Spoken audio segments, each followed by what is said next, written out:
வணக்கம் நண்பர்களே. Sales, marketing, business strategies இந்த தலைப்புகளின் கீழ் பல வீடியோக்கள் நம்மளுடைய சேனலில் இருக்குது.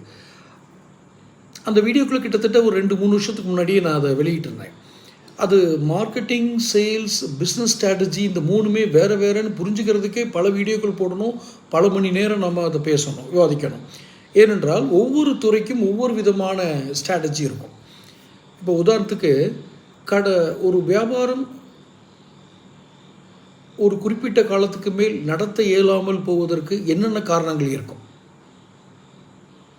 மிக முக்கியமான காரணமாக, முதன்மை காரணமாக நாம் பார்க்கப்படுவது அந்த வியாபாரம் நடத்துவதற்கு தேவையான பணம், த ரன்னிங் கேபிட்டல். இது எங்கே பாதிக்கப்படுது? ஏன் இதை தொடர்ந்து எல்லாராலையும் செய்ய முடியல அப்படிங்கிறது இருக்கு இல்லையா? அப்போ மார்க்கெட்டிங் சரியாக இருக்குது, சேல்ஸ் சரியாக இருக்குது, ஆனால் தொடர்ந்து வியாபாரம் நடத்த முடியல.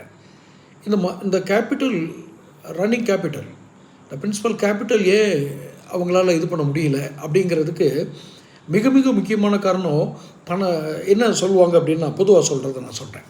அதுக்கு முன்னாடி சேனல் சப்ஸ்கிரைப் பண்ணாதவங்க சப்ஸ்கிரைப் பண்ணிக்கங்க, நோட்டிஃபிகேஷன் பெல் பதிவு பண்ணிக்கோங்க.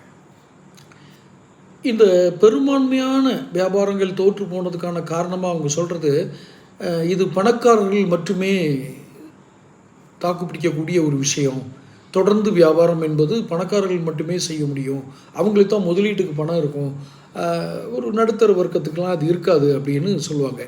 இந்த ஒரு காரணத்துக்காகவே மாத சம்பளம், அரசாங்க ஊழியர் என்று ஒரு லஞ்சம், அது ரொம்ப வெளிப்படையாக தெரிஞ்சுது, லஞ்சம் கொடுத்தாவது, பல லட்சங்களை லஞ்சம் கொடுத்தாவது அந்த வேலையை பிடிச்சிருவாங்க. ஏன்னா உறுதி செய்யப்பட்ட மாத வருமானம் அதுதான் அங்கே அட்ராக்ட் ஆகுது.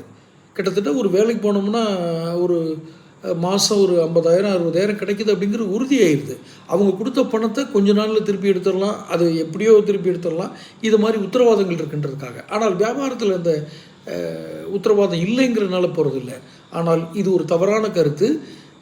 முதலீடு இல்லை, எங்களுக்கு தொடர்ந்து வியாபாரம் நடத்துறதுக்கான பணம் இல்லை அப்படிங்கிறதுக்காக ஒரு வியாபாரம் நின்று போகாது. எப்போ அது நின்று போகும், ஒரு வியாபாரம் எப்போ அந்த கதையை முடிச்சுக்கும், எப்போ அந்த ஸ்டோரி எண்ட் ஆகும் அப்படின்னு பார்த்தீங்கன்னா, மிகச்சரியாக பிராண்டிங் இல்லாத நிறுவனங்கள், பிராண்டிங் இல்லாத வியாபாரம். அது என்ன பிராண்டிங்? பிராண்டிங்கிறது ஒன்றும் ஒரு பெரிய மாயாஜால வித்தை. அதை கற்றுக்கணுன்னா நீங்கள் ரொம்ப கஷ்டப்படணும். வாடிக்கையாளர் மத்தியில் உங்கள் பொருள் தன் தரத்தையும் தன்னுடைய பெயரையும் நிலைநிறுத்தி இருக்க வேண்டும். ஒன்று அதுவாக செய்யணும், அல்லது நீங்கள் செஞ்சுருக்கணும்.